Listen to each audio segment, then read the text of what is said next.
यह dictation 5 second बाद start होगी, तब तक आप रेडी रहें। Ready start. उपाध्यक्ष महोदय, मैं इस बिल का स्वागत करता हूँ। मुझे दुख है कि कई माननीय सदस्यों ने, जिन्होंने पता नहीं किस कारण से कहा तो यह कि वे इस बिल का स्वागत करते हैं, लेकिन वास्तव में इसका विरोध करने का उन्होंने प्रयत्न किया है। आखिर इस बिल में कौन सी ऐसी चीज़ है जो कि हिंदी को कोई एक विशेष स्थान दिलाती है?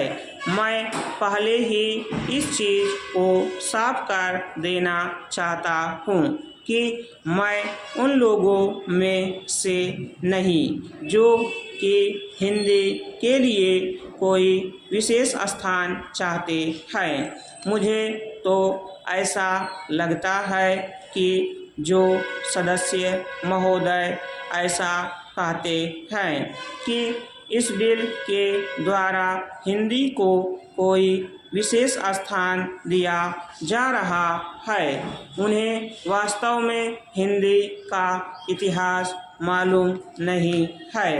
हिंदी कुछ उन लोगों की भाषा है जो राष्ट्रीय विचार के थे, जिनका कि राष्ट्रीय आंदोलन में बहुत हाथ था।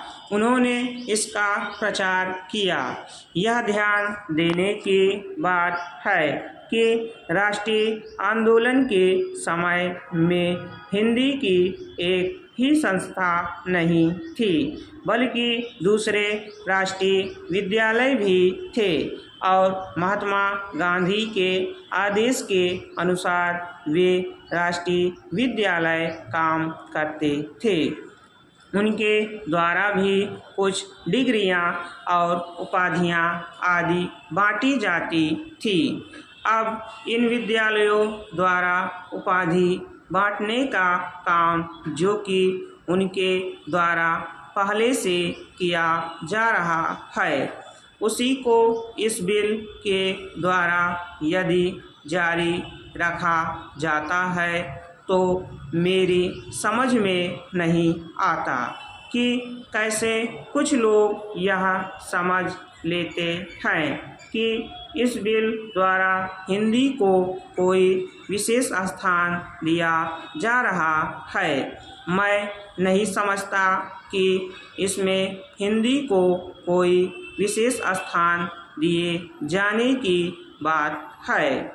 और जैसा मैंने पहले निवेदन किया, मैं उन लोगों में से नहीं हूँ जो कि चाहते हैं कि हिंदी को कोई विशेष स्थान दिया जाए, लेकिन मैं एक बात अवश्य उन लोगों से पूछना चाहता हूँ।